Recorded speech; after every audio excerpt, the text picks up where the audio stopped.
भागवत का प्रथम श्लोक जरा देखें तो सही कि भागवत क्या है। जन्माद्यस्य यतोऽन्वयादितरतश्चार्थेष्वभिज्ञस्वराट् तेने ब्रह्महृदाययादिकवये मुह्यन्ति यत्सूरयः तेजो वारिमृदां यथा विनिमयो यत्र त्रिसर्गो मृषा धाम्ना स्वेन सदा निरस्तकुहकं सत्यं परं धीमहि। यह श्रीमद् भागवत का प्रथम श्लोक है। थोड़ा सा हम समझने का प्रयास करेंगे। मंगलाचरण है श्री वेदव्यास जी महाराज सर्वप्रथम श्रीमद् भागवत ग्रंथ का शुभारंभ करते हुए सत्य स्वरूप परमात्मा के चरणों में प्रणाम कर रहे हैं। मैं राम जी के चरणों में प्रणाम नहीं कर रहा, मैं घनश्याम के चरणों में प्रणाम नहीं कर रहा, मैं शिव के चरणों में प्रणाम नहीं कर रहा। तो किसको प्रणाम कर रहे हो आप? बोले जो परमात्मा सत्य है मैं उसी के चरणों में प्रणाम कर रहा हूं। आप सभी लोग यहाँ जिज्ञासु बनकर के बैठे हैं। श्रीमद् भागवत कथा का श्रवण करते हुए हम लोगों के भीतर कई प्रश्न आते हैं ना हम लोगों के भीतर। कई बार तो लोग यह भी जानना चाहते हैं कि भगवान क्या है, भगवान की पहचान क्या है।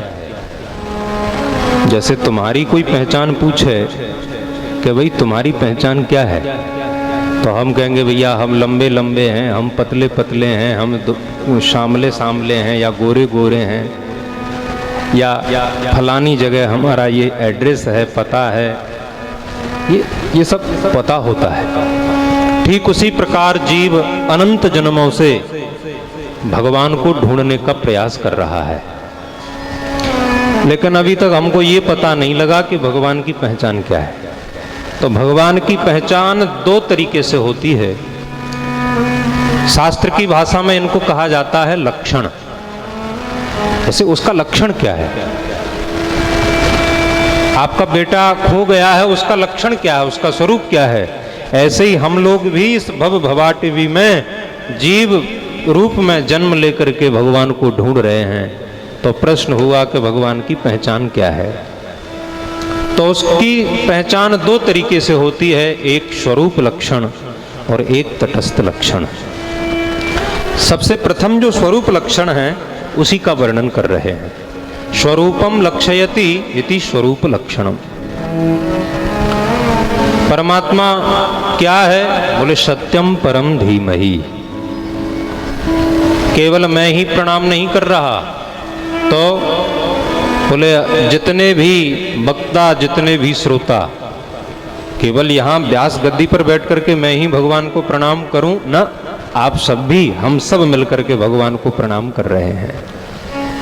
तो इसीलिए वयम ध्यायेम, हम सब भगवान सत्य स्वरूप परमात्मा के चरणों में प्रणाम कर रहे हैं। क्या है उस परमात्मा की पहचान? तो उसका स्वरूप बतलाया। तेजो वारिमृदां यथा विनिमयो यत्र त्रिसर्गो मृषा।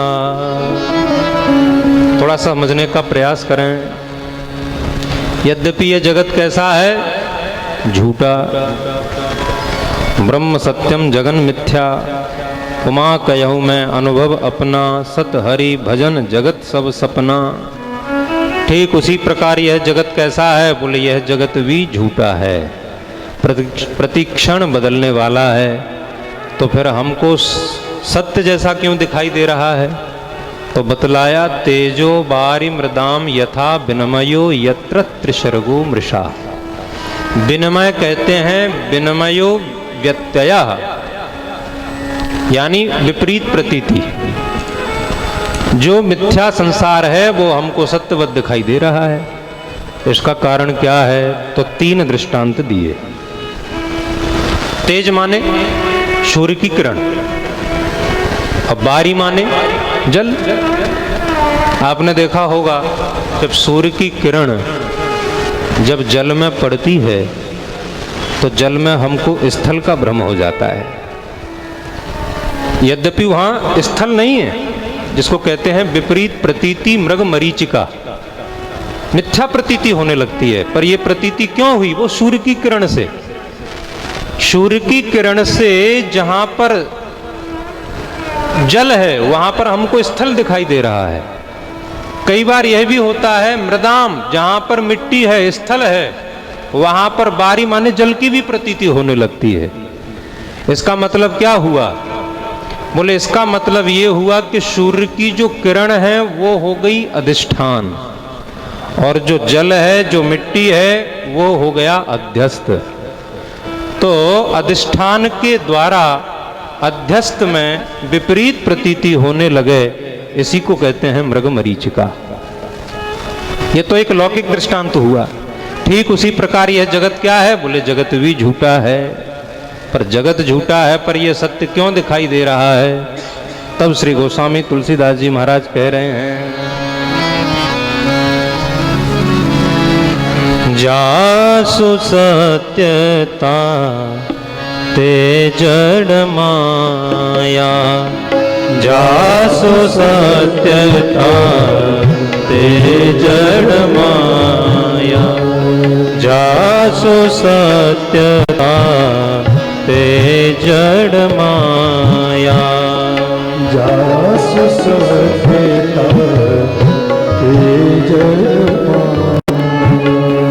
भास सत्य इव मोह सहाया, भास सत्य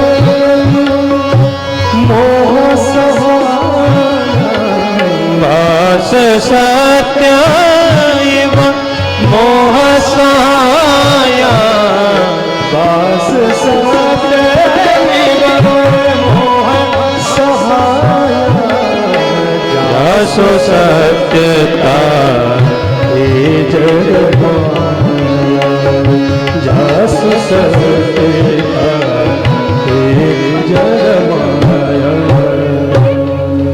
तो जासु सत्यता ते जड़ माया, भास सत्य इव मोह सहाया।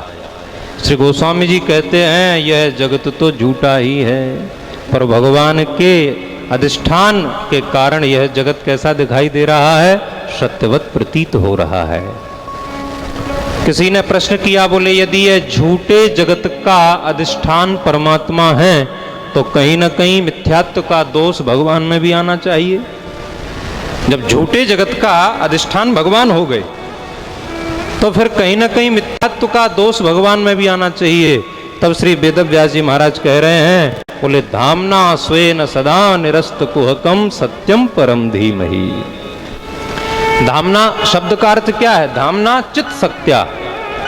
भगवान इतने तेजोमय है महाराज, भगवान इतने प्रकाशमय हैं कि अज्ञान रूपी अंधकार, कुहक माने अंधकार, उनके सामने टिक ही नहीं सकता। इसीलिए अज्ञान की कल्पना भगवान में करना असंभव ही है, ठीक नहीं है। भगवान अत्यंत तेजोमय है। तो ऐसे परम तेज स्वरूप, सत्य स्वरूप परमात्मा के चरणों में हम प्रणाम करते हैं। ये तो हुआ स्वरूप लक्षण। एक होता है भगवान की पहचान कैसे हो, इसका नाम है तटस्थ लक्षण। ये लक्षण अपने उसमें विद्यमान नहीं रहता, बल्कि लक्ष्य को लक्षित करा देता है। जिस प्रकार आप को पता लगा कि गुरु गंगेश्वर धाम में कथा हो रही है, किसी से पता लग गया, आपने पूछा कि भैया ये गुरु गंगेश्वर धाम कहाँ पड़ता है, आप बिल्कुल नज़दीक ही आ गए, उसी रोड पर चल रहे हैं, फिर भी भूल रहे हैं। तो फिर किसी सज्जन ने कहा कि देखो वो कबूतर बैठा है छत पर, दरवाजे पर, बस वही गुरु गंगेश्वर धाम का मेन दरवाजा है। अब वो कबूतर वहां बैठा थोड़ी रहेगा, कदाचित हो सकता है कि कबूतर उड़ भी जाए।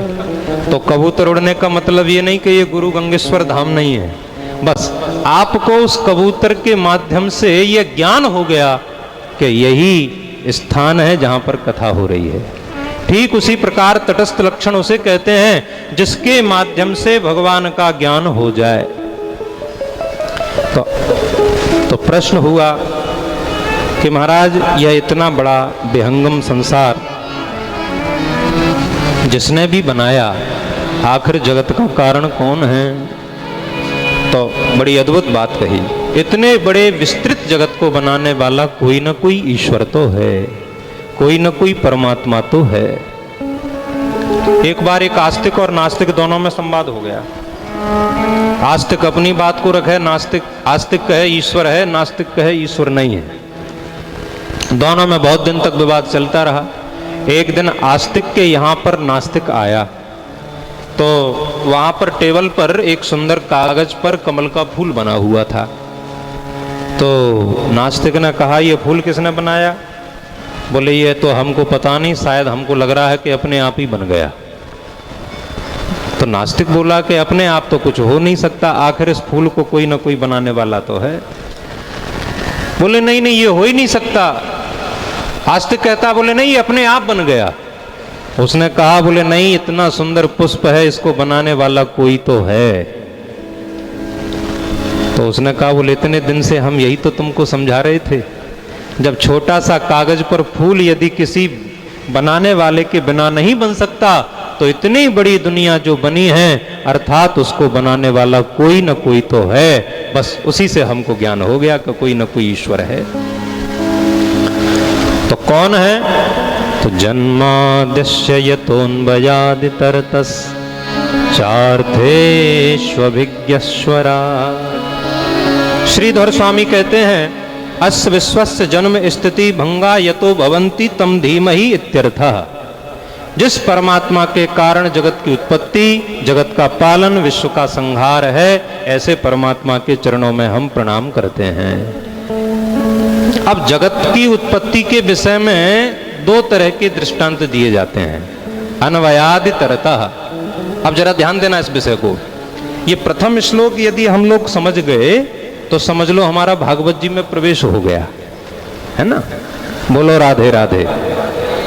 तो जगत की उत्पत्ति को दो तरह से समझाया जा सकता है, एक अन्वय के द्वारा, एक व्यतिरिक्त के द्वारा। अन्वय किसे कहते हैं? बोले अन्वय शब्देन अनुवृत्ति ही और इतर शब्देन व्यावृत्ति, दोनों को समझ लीजिए। अन्वय शब्द का अर्थ होता है तद सत्य तद सत्वम इति अन्वयः। भगवान है इसीलिए जगत है। जरा ध्यान देना शब्दों पर। ईश्वर है इसीलिए जगत है। और यदि कोई कहे कि जगत नहीं तो भगवान भी नहीं, ये व्यतिरिक्त हो गया। श्रीधर स्वामी जो भागवत के प्रसिद्ध टीकाकार हुए, उन्होंने बड़े अद्भुत ढंग से समझाया। वो कहते हैं, देखिए, परमात्मा सतरूपेण मृत सुवर्णादिवत, ये संसार में भगवान मिट्टी और सोने की तरह है। अन्वय शब्देन शतरूपेण कार्यम मृत सुवर्णादिवत। जिस प्रकार आपने देखा होगा मिट्टी है, सोना है, ठीक है। अब मिट्टी और सोना हो गया, अब उसका कार्य क्या हुआ? ये तो जगत का कारण है। जैसे मिट्टी है, सोना है, तो आप क्या करोगे? मटके भी बना लोगे, दीपक भी बना लोगे, सुराही भी बना लोगे। सोना है तो हार भी बन जाएगा, चूड़ी भी बन जाएगी, झुमका भी बन जाएगा। तो सोना कारण है, मिट्टी कारण है। इनसे बनता क्या है? सोना है तो कुंडल बन जाएगा, आभूषण बन जाएंगे, हार बन जाएगा। तो ठीक उसी प्रकार भगवान है स्वर्ण की तरह, भगवान है मिट्टी की तरह, और ये जगत किसकी तरह है? आभूषणों की तरह। जैसे सोना तो सोना है, पर सोने से जब सुनार ने आभूषण बनाए तो नाम अलग अलग हो गए, ये चूड़ी है, ये अंगूठी है, ये हार है, ये झुमका है, ये बेंदा है। लेकिन मैं आपसे पूछ रहा हूं, ये सबके नाम अलग अलग हो गए, पर क्या ये हार, चूड़ी, बेंदा सोने से भिन्न है क्या? हमने देखा कि आकृति सबकी बदल गई, नाम सबके बदल गए, पर सबके भीतर महाराज सोना है, सोने के अलावा कुछ भी नहीं है। बोलो राधे राधे।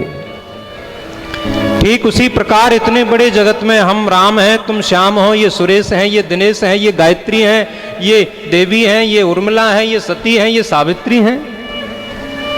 ये सारा बड़ा विश्व ब्रह्मांड बनकर के तैयार हो गया, पर हम कहते हैं ये भगवान से अलग है क्या? सबके भीतर जिस प्रकार सोने के आभूषणों के भीतर सोना है, उसी प्रकार जगत के जितने भी जीव हैं, जड़ चेतन, सबके भीतर परमात्मा अनुप्रविष्ट है। भगवान के व्यतिरिक्त और कुछ भी नहीं है। और यह जगत किस प्रकार है? बोले घट कुंडलादिवत। यह जगत जिस प्रकार मिट्टी से घट बन गया, सुराही बन गई, दीपक बन गया, सोने से आभूषण बन गए, उसी प्रकार यह जगत है। तो आखिर जगत का कोई न कोई कारण है। तो आप किस परमात्मा के चरणों में प्रणाम कर रहे हो? किसी ने प्रश्न किया, बोले किन्हीं किन्हीं के मत में प्रकृति भी जगत का कारण है। तो कहा, बोले प्रकृति तो भैया जड़ है, और जड़ से यह इतनी बड़ी सृष्टि संभव नहीं है। तो इस इतने बड़े विश्व का उत्पन्न करने वाला कोई न कोई चेतन है। तो वह कौन है? तो चेतन तो जीव भी होता है। तो क्या आप जीव का ध्यान कर रहे हो? बोले नहीं, सर्वज्ञ अविज्ञ। जो परमात्मा सर्वज्ञ है, अविज्ञ है, हम उसको प्रणाम कर रहे हैं। अरे तो आप ऐसा क्यों कहते हो? कोई कोई जीव भी बड़ा भारी ज्ञानी होता है। कुछ लोग ऐसे होते हैं जो कुछ भी नहीं जानते, कोई कोई जीव ऐसा होता है जो बहुत कुछ जानता है। तो किसी किसी जीव को आप बहुत ज्ञान देख सकते हो, पर सर्वज्ञ नहीं कह सकते। सर्वज्ञ कौन है? सर्वज्ञ तो केवल एक है। सर्वम जानाति इति सर्वज्ञ, वो केवल एक परमात्मा है। तो क्या आप जीव का ध्यान कर रहे हो? बोले जीव अल्पज्ञ है, हम तो उसका ध्यान कर रहे हैं जो सर्वज्ञ है। अच्छा, तो सर्वज्ञ तो ब्रह्मा जी भी हैं। स्वराट, ध्यान देना जरा शब्दों की ओर। किसी पूर्व पक्षी ने प्रश्न किया, तो क्या आप ब्रह्मा जी का ध्यान कर रहे हो? बोले नहीं, हम ब्रह्मा जी को भी ध्यान नहीं कर रहे हैं। तो क्या ब्रह्मा स्वराट नहीं है? बोले ब्रह्मा स्वराट नहीं है, क्योंकि ब्रह्मा का जो ज्ञान है वह भी पराधीन है। जब ब्रह्मा भगवान के नाभि से कमल प्रकट हुआ, कमल से ब्रह्मा जी प्रकट हुए, तो ब्रह्मा जी को यही पता नहीं लगा कि हमको जन्म देने वाला कौन है, और उनको यही पता नहीं है कि हमको करना क्या है। तो ब्रह्मा भी अचंभित हो गए कि मैं कौन हूं, मुझे क्या करना है। तो ऐसे ब्रह्मा को भी भगवान ने तेने ब्रह्म हृदय याद कवये मुह्यन्ति यत् सूरयः तत्तु हृदय मनसैव तेने विस्तृतवान। भगवान ने अपने संकल्प मात्र से ही ब्रह्मा को है दिव्य वैदिक ज्ञान दिया। तो उनको तुरंत ज्ञान हो गया कि हम ये हैं, और वेद के माध्यम से यह भी बता दिया कि हमको ऐसी सृष्टि बनानी है। तो हम उस ब्रह्मा का भी ध्यान नहीं कर रहे हैं, जो ब्रह्मा के भी आदि कारण हैं, जो ब्रह्मा को भी ज्ञान देने वाले हैं। क्योंकि ब्रह्मा का ज्ञान महाराज पराधीन है। स्वराट शब्द का अर्थ होता है स्वतः सिद्ध ज्ञान मित्यर्थः, जो दुनिया को ज्ञान देने वाला हो पर जो किसी से ज्ञान न ले।